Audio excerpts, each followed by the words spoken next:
Hello, it's Scott Manley here with episode 18 of Xenonauts, and we begin with the new construction of a radar array at our central China installation that will hopefully extend our coverage further into into Indonesia and everything, but it won't leave Australia with much cover for now. Oh, also we have a workshop being constructed in the Caribbean, which means we can finally assign some engineers to it. So we can hire up to 15. They will arrive in 3 days, and hopefully when they get there, they'll be able to help us start building those aircraft. Meanwhile, in North Africa, we have a Hunter Scout car, which is replacing the one which I blew up accidentally. That means these guys are idle for a little while, so I'm going to continue to expand out my infantry weaponry. The precision laser is essentially the laser equivalent of the sniper rifle, so we'll get one of those, get those started, because we might actually have a use for it. 3 days later, those engineers that I hired for the Caribbean, well, they arrive, at which point I realise I don't actually have enough cash to build the Corsairs or even a Foxtrot. The Caribbean was supposed to be in charge of building aircraft, but right now we have a cash flow issue. So we can't even afford to build anything here, so now I have two teams and they're sitting around twiddling their thumbs and drinking vodka and getting on the scientist's nerve. But right on schedule, the aliens start turning up, bringing gifts of Elenium, alien alloys, and perhaps a bit of straight up cash from selling their hardware. Scramble all fighters, UFO sighted, UFO sighted. The Condors may be aging, but they're still able to get in close if I send them against the right target. These guys are pretty much waiting for an old style scout ship, I guess. And yeah, even with 3 of them, they're quite able to get in close enough to use their missiles and take down the scout before it's able to do any damage to them. Those pilots are really showing their mettle, and they will no doubt be the first ones upgraded to these new Corsairs when I get the chance, when I get the money to build them. Of course, landing ships still need a couple of Foxtrots and 4 Avalanche missiles powered by Elenium warheads. Pair of Foxtrots intercept a landing ship over India and foolishly decide to go straight without waiting to tail the object and to get into a better position. So this is going to be far from ideal, I guess. They just need to kill the landing ship and then the heavy fighters will disappear, but because they're coming from the side, they can actually do this. They can get around and stay out of the line of fire of the heavy fighters. Unfortunately, the landing ship is turning too fast for them, so they decide to try and just go straight through. I say they, it was me. I thought, maybe I can just get my missiles on them. But unfortunately, the missile lock time means that these things aren't able to fire their missiles in time, and we lose one of them. While I admire the commitment of these pilots, I'm not sure I'm so happy with their techniques. Of course, that's my easy way of saying I screwed up. And of course, all these crash sites, it really is about just blowing, airstriking things so we can get some cash to keep our operations liquid at this time. As you progress through the game, you're going to find yourself airstriking more things just simply to save time. If you're a dedicated min-maxer, you obviously want to go and attack every single ground site because that's where the money is. But if you really just want to play the game, it's okay to start airstriking sites to basically let yourself get more cash and less playtime. The only ground assault I actually carry out is the one that's practically on my doorstep. I send in a 6-man team supported by the scout car, and they do a relatively good job. The only thing that's really interesting in this case is that I pretty much blitzed the map. I went straight for the UFO once I knew where it was. I stormed the bridge relatively quickly, knocked out the crew, incapacitated, took control, and then once you've done that, there is a countdown timer that starts. You have 5 turns. If you control the UFO for 5 turns, regardless of whether there are hostiles anywhere on the map, you are deemed to have won the match, and therefore you get control of everything, and the other hostiles are considered killed without being blown into tiny little bits. Of course, before that timer even started, we had to take the bridge, and that involved Willie Morgan pulling fire and then, well, shotgunning the officer to death at relatively close range. So yeah, we pretty much have to wait 5 turns, and if hostiles come back into the ship, then it can potentially lead to a battle for the ship, but most of the time, yeah, you just skip through. You can see the new blood such as Luna Kier doing a great job. So having stormed that crash site and acquiring the goodies therein, all that's left is for Foxtrot 2 and 5 to splash a lander ship in Africa, and for us to, of course, airstrike it. And then the scientist has a new gift for us. The D-42 Shrike is a VTOL aircraft that combines the functionality of a helicopter with the performance of a conventional aircraft. It is a major upgrade on the CH-48 Charlie, being much faster and able to carry more troops. It is also better equipped for operating in urban spaces. Any mission that involves large helicopters disembarking troops in built-up areas is a recipe for disaster. Indeed, it is a testament to the skill of our pilots that none of our missions have begun with a bungled landing and a deadly fireball. The Shrike is a rugged, boxy creation that is as effective as it is ugly. It uses a pair of TF-19 turbofan engines to cruise through the air at supersonic speeds, etc, etc. However, the most important result of the new engines is a greater carrying capacity than the CH-48 Charlie. The Shrike can carry up to 10 soldiers rather than 8 inside its armoured troop compartment, which has large ramps at the front and the rear to allow safer disembarkation in a hazardous landing zone. One does not need a brain as large as mine to see that bringing a quarter more soldiers into battle will significantly increase our chances of victory. Of course, bringing more troops will also mean more casualties. Okay, so the next thing on my research list is alien armor plating. Armor plating is fitted to alien capital ships. It is just unusually strong for its thickness. Studying it may allow us to develop new protective equipment. Yay, new armors or something probably. Okay, so the Shrike dropship will take 8 alenium and 12 alien alloys. And actually I can't build it here because I don't have a free hangar. However, in the Caribbean I have a free hangar. And I hopefully have the equipment in stock, or the materials in stock. Begin project. Yes, the Caribbean team finally gets to work a week after it arrives. That's probably the last rest they're gonna get. No, wait, I didn't need to go in here. I need to go... And, well, I guess it's time to start advancing time again. 17th of January 1980. Ah, the Heavy Fighter. The Heavy Fighter is a small alien air superiority craft. It is much tougher than the fighter UFO and possesses weapon systems capable of shredding a conventional interceptor such as the Condor in moments. The wings of the vessel house most of the vital systems, with surviving fragments suggesting that all of these are significantly more advanced than the equivalents on the basic fighter. It seems that the craft houses a reactor in each wing, making significantly more power available to various components.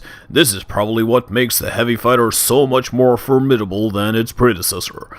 Dismantling the central saucer reveals the identity of the pilots. A harridan lies sealed inside the craft's saucer, curled into the fetal position and plugged directly into the UFO's sensors and control systems. This creature's armor draws power from the craft's reactor and provides all required life support functions, making it likely the pilots are permanently incarcerated inside their craft when built. So obviously Scientist Dude's competition has come back, as have the aliens. So we get a wave just a few days later, and yeah, well, we'd make our best to deal with them, sending aircraft everywhere, but we still have those heavy fighters, which we have to be extremely careful about. The heavy fighters can cause us a lot of damage, especially when you see these lone fighters flying around getting set up for air superiority. They are going to chase down my other aircraft, although it's actually quite easy to avoid them once they get an encounter, because you can just run Of course, that's all very reassuring in theory, except I still managed to screw things up. I do have only one Foxtrot available in China, but that's enough to take down that particular scout ship. You can see UFO 94 is chasing my aircraft around the sky.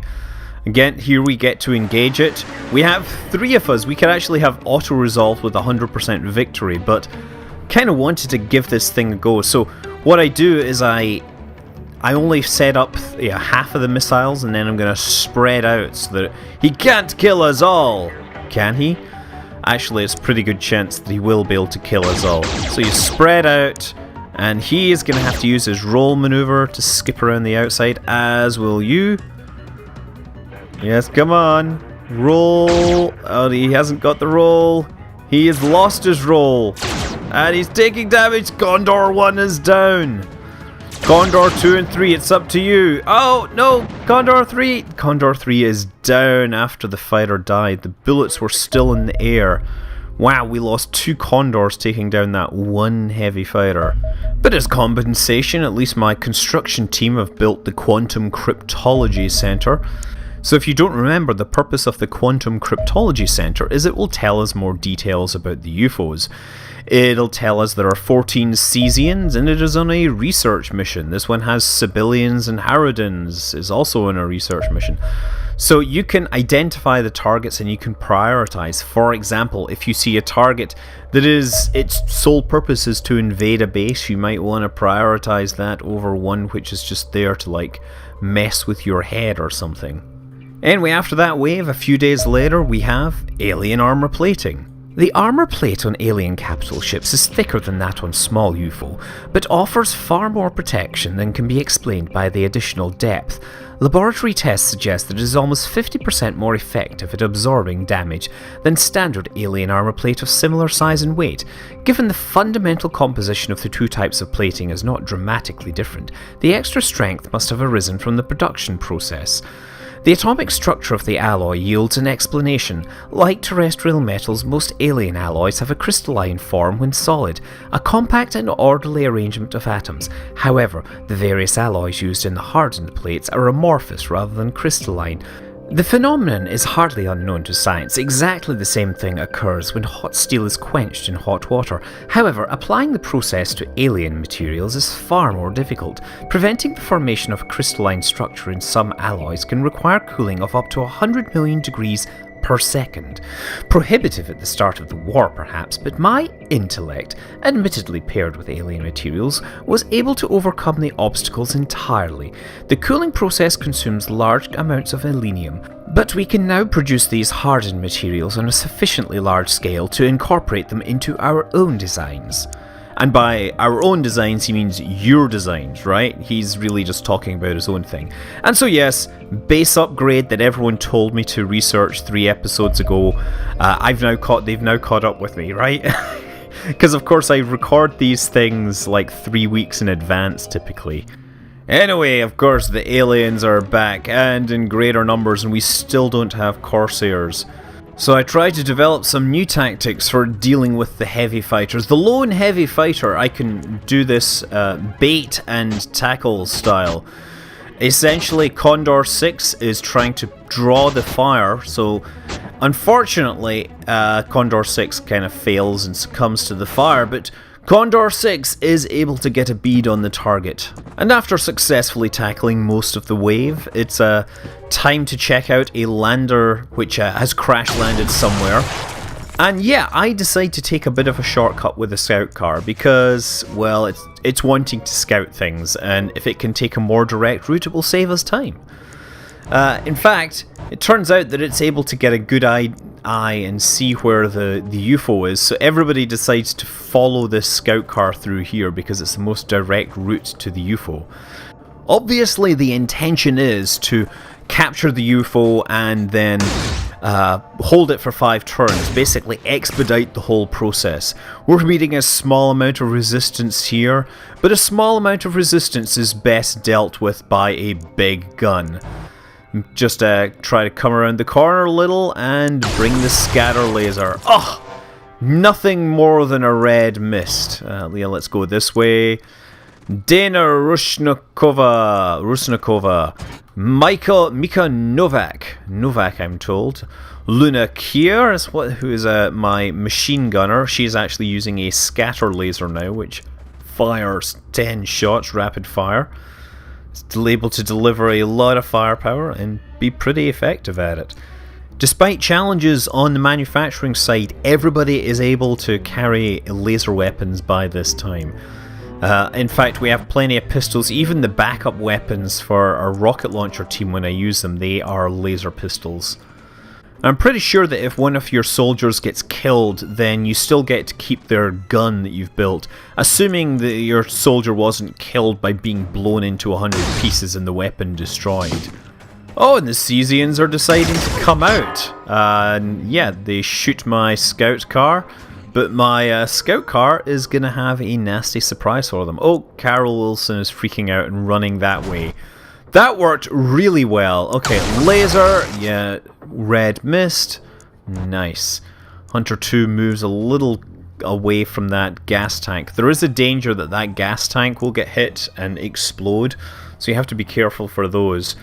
Obviously you can use them as well. It's quite comical to blow up hostiles that way. Yeah, Willie Morgan once again demonstrating his adage about fortune favouring the bold and point blank range with shotguns. I'm pretty sure we could actually get that into the dictionary of sayings. So obviously assembling our team, trying to get them close to the UFO so that we can start boarding it. We have to be careful about cover because it's possible there are hostiles still in there. Plus there's the whole psychic thing going on at this time. Carol Wilson picks her stuff up and sheepishly walks back. Somebody opens the door and pulse laser goes in and obliterates target 1, target 2. Well, we missed target 2, but by the sound of things, we hit something, you know. So, not altogether unsuccessful use of the application of force. Hainal Safar moving in. Dana Rusnakova. Now, we're obviously worried about hostiles approaching from this direction, but once we're inside the UFO, we can start killing things for real. Oh, yes, Hajnal Safar. Moving in very slowly, and yes, oh, totally missing again. Come on, shoot. Yes, just do the shotgun thing at point blank range. Oh, Willie, you and your shotgun. People will write stories about that for years to come. The great Willie and his point blank range weapon. Luna's clearly getting annoyed by Willie taking all the kills, so she runs on ahead with her machine gun. Which really is a very unsafe thing to do, especially if she had stepped into that room and there were hostiles there. I would really been embarrassed. And as it happens, there was a hostile in the other room who grenades my shield bearer here. But thankfully, him and his friend don't do a huge amount of damage and are now being...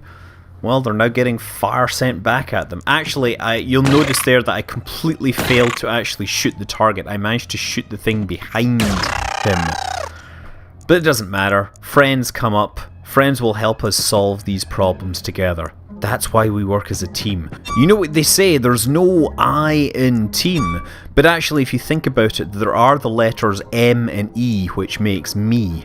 Okay, now everyone's inside. We can turn the tank around, or turn the scout car around and have it guard the entrance.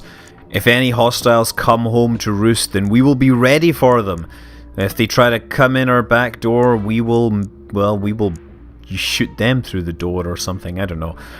Okay, so we're just going to assemble everyone over next to the teleporters. Now you'll notice I've put one person on the teleporter. The idea being the hostiles cannot teleport down because I'm blocking the square. There's no telefrags in this, although I'm sure somebody will make a telefrag mod, which would be, you know, cute. Oh yeah, and what's also even cuter is Luna Kier with her giant laser machine gun gunning down aliens at close range.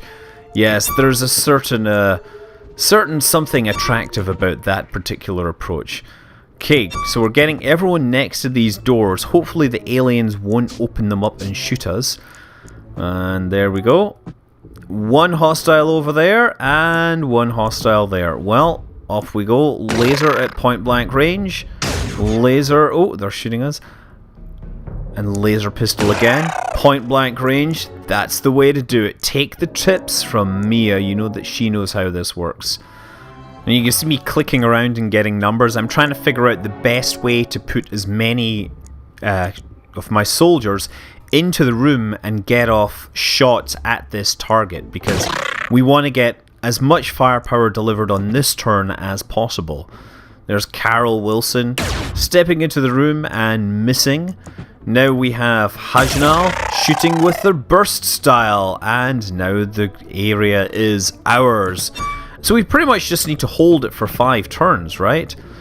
And so time goes on, things happen, we move around. Oh, aliens turn up! And of course, what do you think's going to happen to them? Yes, we're going to make alien souffle. I was originally thinking I was going to have to shoot them with 2 separate shots, but I managed to do 2 with 1 shot. And okay, mission successful. We held that, we killed all but one of the aliens, and we'll continue the series in the next episode. Until then, I'm Scott Manley. Fly safe.